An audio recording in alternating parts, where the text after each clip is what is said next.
Channel maths maker में।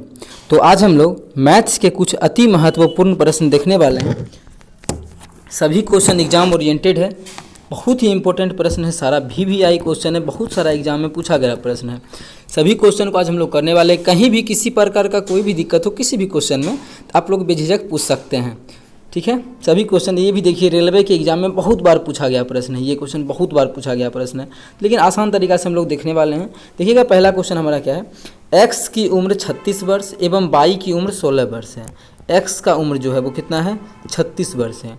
y का जो उम्र है वो कितना है, 16 वर्ष है। आगे क्या बोला, कितने वर्षों में x की उम्र y की उम्र की दोगुनी हो जाएगी। x जो है वो कितना हो जाएगा, दोगुना हो जाएगा y से दोगुना हो जाएगा कितने साल के बाद। ऑप्शंस देखिए, यहाँ तो छोटा छोटा ऑप्शन है तो डायरेक्ट हम लोग देख सकते हैं कितना। अगर मानिए 2 साल के बाद देखेंगे तो हो जाएगा, 2 साल के बाद अगर मानिए इसका करते हैं तो कितना हो जाएगा, ये 2 साल के बाद नहीं होगा। पूछिए कैसे, तो वो तो हम बताएंगे ही कैसे, ठीक है। तो देखिए ऑप्शन हम लोग ऐसा क्वेश्चन को चेक कर लेते हैं। अगर मानिए पहला ऑप्शन अगर सही मान लेते हैं तो 1 साल के बाद देखते हैं दुगुना होता है कि नहीं। ऑप्शन से ही चेक करेंगे, क्या बनाना कि दुगुना कितने साल के बाद होगा। हम मान लेते हैं पहला ऑप्शन सही है कि 1 वर्ष के बाद दुगुना हो जाएगा। तो 1 वर्ष के बाद x कितना साल का हो जाएगा, 37 साल का। ये कितना वर्ष के बाद हो जाएगा, x 1 साल के बाद 17 साल का। तो दुगुना हो गया, देखिए तो दुगुना हुआ। हमसे पूछा कितने वर्ष के बाद दुगुना हो जाएगा, तो दुगुना 1 वर्ष के बाद मान लिए थे, लेकिन दुगुना हुआ नहीं हुआ, दुगुना नहीं हुआ। यहाँ पे 17 है, यहाँ पे 17 है तो यहाँ पे 34 होना चाहिए था, लेकिन 37 है तो दुगुना नहीं हुआ। तो अब हम ऑप्शन 2 मान के देखते हैं। पहला ऑप्शन तो मेरा क्या हुआ, गलत हो गया। तो चलिए अब हम दूसरा ऑप्शन मान लेते हैं, ठीक है। देखिए ठीक है, ये गलत हो गया। अब दूसरा अगर 2 वर्ष मानते हैं तो ये हो जाएगा 2 वर्ष के बाद कितना, 38 वर्ष का। ये 2 वर्ष के बाद कितना हो जाएगा, 16 दूनी 18 वर्ष का। दोगुना हुआ नहीं हुआ, तो दूसरा ऑप्शन भी नहीं होगा, 2 वर्ष के बाद भी नहीं। अब हम लोग देखते हैं 3 वर्ष के बाद। अगर हम लोग 3 वर्ष के बाद देखते हैं तो 3 वर्ष के बाद हो जाएगा कितना, ये 39, और ये 3 वर्ष के बाद हो जाएगा 16 3 19। क्या 3 दुगुना हुआ, बोला है कि दुगुना हो जाना चाहिए। x का जो है 22 से दुगुना हुआ नहीं हुआ, तो मतलब ये भी नहीं होगा। तो डायरेक्ट हमारा बचा कौन सा ऑप्शन, डी ऑप्शन बचा, तो डी आंसर हो जाएगा। लेकिन हम चेक कर लेते हैं एक बार, ठीक है, चेक कर लेते हैं। ऐसे तो जो बचा तो वही होगा, लास्ट में वही बचा हुआ है ना, तो वही आंसर होगा। लेकिन हम लोग चेक कर लेते हैं, मानिए 4 वर्ष के मान लेते हैं, बात मान लेते हैं। तो ये हो जाएगा 4 वर्ष के बाद 36 4 40 वर्ष का। ये हो जाएगा 4 वर्ष के बाद कितना, 20 वर्ष का। देखिए तो दुगुना हुआ। हमसे पूछा है कि कितना वर्ष के बाद दुगुना, तो हम लोग देख रहे हैं 4 वर्ष जब बढ़ाए हैं तो 20 के दुगुना 40 हो गया। कितना हो गया, दुगुना हो गया। तो इसी क्वेश्चन में तो यही पूछा है कि x का उम्र अभी 36 साल है और y का अभी 16 साल है, तो कितना वर्ष के बाद दुगुना हो जाएगा। तो कितना वर्ष के बाद दुगुना हो जाएगा, 4 वर्ष के बाद दुगुना हो जाएगा। ऑप्शन डी हमारा बिल्कुल करेक्ट आंसर हो जाएगा। उम्मीद करते हैं दोस्तों समझ में आ गया होगा। देखिए यहाँ पे हम समझा रहे थे इसलिए इतना करना पड़ा। एग्जाम में तो डायरेक्ट 36 पहले 1 साल बढ़ाएंगे, ऑप्शन पहला तो हो जाएगा 37 हो जाएगा 17, दुगुना नहीं हुआ। 2 बढ़ाएंगे तो ये हो जाएगा 38 हो जाएगा 18 नहीं होगा दुगुना। 3 बढ़ाएंगे तो 39 19 दुगुना नहीं हुआ। 4 बढ़ाएंगे तो ये हो जाएगा 20 और ये हो जाएगा, सॉरी ये हो जाएगा 40 हो जाएगा 20 20 दूना 40 दुगुना हो गया था। ऑप्शन हमारा डी बिल्कुल करेक्ट हो जाएगा। इस प्रकार से एग्जाम में तो हम निकाल ही लेंगे ना, लेकिन बस अभी आप लोग को समझा रहे थे कि कैसे निकलता है। चलिए अगला क्वेश्चन करते हैं, क्वेश्चन नंबर 2। देखिएगा क्वेश्चन नंबर 2 क्या है। क्वेश्चन नंबर 2 देखिएगा कि यदि 15 मिनट में एक टंकी का 3/16 भाग भर जाता है। 15 मिनट में क्या 15 मिनट में कितना भरता है, 3/16 भाग। कितना भाग भरता है, 3/16 भाग। तो शेष टंकी कितने समय में भरेगा। शेष टंकी जो है कितना देर में भरेगा, ठीक है। देखिए इसका बहुत सारा तरीका है, बहुत ही आसान है क्वेश्चन। लेकिन हम लोग देखिए 15 मिनट में कितना भर जाता है, 3/16 भाग। कितना मिनट में, 15 मिनट में। कोई चीज़ अपने आप में एक टोटल कितना, 1 भाग होता है, जिसमें कि 3/16 भाग भर गया है तो बचेगा कितना, टोटल 1 भाग होता है, जिसमें कि भर कितना गया है, 3/16 भाग भर गया है। तो बचा कितना है, तो भिन्न का घटा कर लेंगे तो बचेगा 13/16 भाग। शेष कितना बचा है, 13/16 भाग, ठीक है। 15 मिनट में भरता है 3/16 भाग, तो हमको भरना कितना है, 13/16 भाग। तो 13/16 भाग का हमको निकाल देंगे, आंसर हो जाएगा। तो देखिए इसका कैसे निकालेंगे, इसका एक दूसरा तरीका भी बताएंगे, बहुत ही आसान है। आप देखिएगा इसको हम थोड़ा सा ये लगा लेते हैं एक एक नियम के अनुसार, ठीक है। देखिएगा जो निकालना रहता है, टाइम निकालना है, टाइम के बाद में 3/16 भाग, ठीक है, कितना मिनट में, 15 मिनट में। तो एक भाग क्या होगा, उधर जाएगा, तो 15 गुना 16/3 होने लिख देंगे। हमको क्या चाहिए, हमको चाहिए 13/16 भाग कितना देर में निकालेगा। तो उधर जाके क्या हो जाएगा, 13/16 से गुना हो जाएगा। एक भाग का जो है इतना देर में निकालता है, तो 13/16 भाग कितना देर में निकालेगा, 13/16 से गुना कर देंगे। ठीक है, 16 से 16 कट जाएगा, 3 पचे 15 गुना कर देंगे तो क्या जाएगा, 13 पचे 65। तो इसको थोड़ा सा छोटा कर लेते हैं।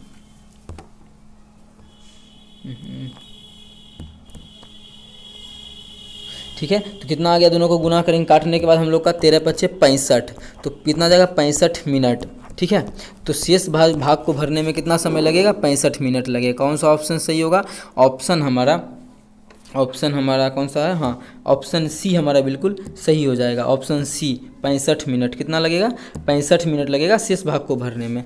या फिर देखिए एक ही के नियम से नहीं बनाना चाहते हैं आप लोग को दूसरा कुछ नियम सीखना है, तो देखिए दूसरा नियम क्या है इसी क्वेश्चन का। ठीक है, देखिए 15 मिनट में कितना भरता है, 3/16 भाग। अगर टोटल जो मान नीचे में जो रहता है टोटल रहता है, तो टोटल अगर 16 भाग है तो 3 भाग भर जाता है। कितना, 3 भाग भर जाता है। 3 भाग कितना देर में, 15 मिनट में। बचा कितना, 13, ये यूनिट ने 13 भाग बचा। अब देखिए 3 भाग को भरने में कितना, 15 मिनट। तो एक भाग को भरने में तो तुरंत निकाल सकते हैं। 3 भाग को भरने में 15 मिनट, तो एक भाग को भरने में कितना, 5 गुना ज़्यादा लग रहा है, तो 15 देखिए एक भाग को भरने में 5 मिनट, 3 भाग को भरने में 15 मिनट, तो एक भाग को भरने में 5 मिनट। ठीक है, अब 13 भाग को भरने में गुना कर देंगे 5, तो 13 पचे 65 मिनट। डायरेक्ट हमारा ऑप्शन सी हो जाएगा। ऑप्शन सी हमारा डायरेक्ट सही आंसर हो जाएगा। इस प्रकार से हम लोग चाहे तो बेसिक मतलब इस प्रकार का ट्रिक से भी निकाल सकते हैं। इससे जो पहले बताए वो भी ट्रिक ही था। उम्मीद करते हैं तो दोस्तों दोनों क्वेश्चन समझ में आ गया होगा, दोनों तरीका। अब चलिए अगला क्वेश्चन करते हैं। अगला क्वेश्चन देखिएगा क्या है। एक आदमी ने एक साइकिल 3000 रुपये में खरीदी और 12% ब्याज के रूप में देने के लिए सहमत हुआ। उसके मूलधन और ब्याज 12 समान किस्तों में लौटाया। प्रत्येक किस्त की राशि गणना करें। प्रत्येक किस्त का राशि गणना करना है। ठीक है, 12 किस्त में लौटाया, कितना, 12% ब्याज के रूप में देने के लिए सहमत हुआ। अब देखिए 3000 टोटल रुपया लिया, वो कितना रुपया, 3000। इसमें 12% वो ब्याज देगा, तो ब्याज देगा कितना, 2 को 0 से 2 को 0 काटेंगे कितना जगह, 360, 12 3 36 360। अब देखिए लिया तो वो 3000 रुपया का सामान, लेकिन उसको ब्याज भी तो देना है 360 रुपया, तो टोटल वो देगा कितना, 3360 रुपया। वो जो टोटल चुकाएगा वो कितना चुकाएगा, 3360 रुपया। अब देखिए ये जो 3360 रुपया देगा वो कितना दिन में देगा, 12 महीने में, नहीं 12 किस्तों में, 12 किस्त में बोला है। तो पूछा कि एक किस्त, प्रत्येक किस्त का मतलब एक किस्त। अब देखिए निकाल सकते हैं आसानी से। 12 किस्त में दे रहा है 3360 रुपया, तो एक किस्त का निकाल लेंगे यहाँ से हम काटा पीटी करके। देखिए कैसे काटेंगे, 12 से काटेंगे, 12 दूनी 24, 12 36, 12 दूना 24, 9 और 12 अठे 96, एगो 0, कितना आ गया, 280 रुपया। मतलब प्रत्येक किस्त जो है वो कितना रुपया का होगा, 280 रुपया का होगा। कितना रुपया का, 280। कौन सा ऑप्शन में है, तो 280 हम लोग देख पा रहे हैं, हमारे ऑप्शन सी में है 1280। ऑप्शन सी हमारा बिल्कुल करेक्ट आंसर हो जाएगा। कौन सा ऑप्शन, ऑप्शन सी। उम्मीद करते हैं दोस्तों समझ में आ गया होगा। कहीं भी किसी प्रकार का कोई भी दिक्कत हो किसी भी क्वेश्चन में तो बेझिझक आप लोग पूछ सकते हैं। ये आपका अपना चैनल है मैथ्स मेकर। ठीक है, और आप लोग को वीडियो अगर अच्छा लगता है तो हमारे चैनल मैथ्स मेकर को ज़्यादा से ज़्यादा अपने सभी दोस्तों के साथ शेयर करें और इस वीडियो को भी लाइक करें। ठीक है, देखिएगा क्वेश्चन नंबर 4 क्या है। एक पहिए का त्रिज्या 21 सेंटीमीटर। मानिए पहिया कैसा होता है, इसी प्रकार का होता है। इतना गोल तो नहीं बना, पहिया एकदम गोल होता है ना, इसलिए गोल बनाते हैं। इस प्रकार का क्या है, पहिया है। इसका जो त्रिज्या है वो कितना है, 21 सेंटीमीटर। 21 सेंटीमीटर तो बोला है 792 मीटर। यहाँ देखिए सेंटीमीटर में दिया है त्रिज्या। ठीक है, तो इसको भी मीटर में पहले बदल लेंगे, तो 21 सेंटीमीटर बराबर कितना मीटर हो जाएगा, या फिर हम सभी को सेंटीमीटर में कर लेते हैं, ज़्यादा आसान हो जाएगा। ये जो मीटर में है इतना मीटर है, कितना 792 मीटर। सेंटीमीटर में बदलेंगे तो 100 से गुना कर देंगे। इतना दूरी तय करना है, कितना दूरी करना है। ठीक है, कितना 79200 इतना सेंटीमीटर का क्या करना है, दूरी तय करना है। अब देखिए इसका त्रिज्या कितना है, 21 सेंटीमीटर। त्रिज्या कितना है, 21 सेंटीमीटर। अब जो साइकिल चलेगा एक चक्कर में कितना दूरी तय करेगा, मानिए यहाँ से चलना स्टार्ट किया, ठीक है, चलते चलते चलते चलते चलते ये पूरा चक्कर लगा लेगा तो एक चक्कर लग गया, मतलब एक चक्कर में कितना दूरी तय करेगा, जितना एकर परिधि होगा उतने दूरी तय करेगा। एक चक्कर में कितना दूरी तय करेगा, जितना एकर परिधि होगा। तो परिधि कैसे निकालते हैं, तो परिधि होता है वृत्त का 2πr। तो 2 गुना पाई का मान 22/7 गुना r, r त्रिज्या 21 है, काटा पीटी कर लेंगे, 7 या 21 गुना कर लेंगे, कितना हो जाएगा, 3 दूना 6, 6 दूना 12, 2 बाकी 6 दूना 12, 132। कितना हो गया, 132 मीटर। एक चक्कर में कितना दूरी जाता है, 132 मीटर। कितना, एक चक्कर में कितना दूरी जाता है, अरे यार पूरे छोटा हो जाओ यार, ठीक है, एक चक्कर में 132 मीटर जाना कितना है, 792 गुना, इसको तो लिख सकते हैं, इतना लिख सकते हैं, इतना था, हम इतना गुना 100 नहीं लिख सकते, बात तो अभी भी वही है, काटने में आसानी होगा, बटा 132। एक चक्कर में 132 मीटर जाता है ना, तो 132 से भाग देंगे तो चक्करों की संख्या, एक चक्कर में कितना 132 मीटर, जाना है इतना मीटर, तो मीटर में भाग देंगे, सॉरी सेंटीमीटर है, तो हमारे चक्करों की संख्या निकल जाएगा। तो यहाँ से हम लोग चाहे तो भाग दे सकते हैं, 11 से भाग लग रहा है ना, 11 से, 11 का 11, 11 दूनी 22, इसमें भी 11 से लग रहा है, 11 7 77, 11 दूना 22, 2 से 12 6 72 गुना कर देंगे, कितना 12 गुना 100 कितना 600 चक्कर में वो इतना दूरी तय कर लेगा, कितना, इतना सेंटीमीटर।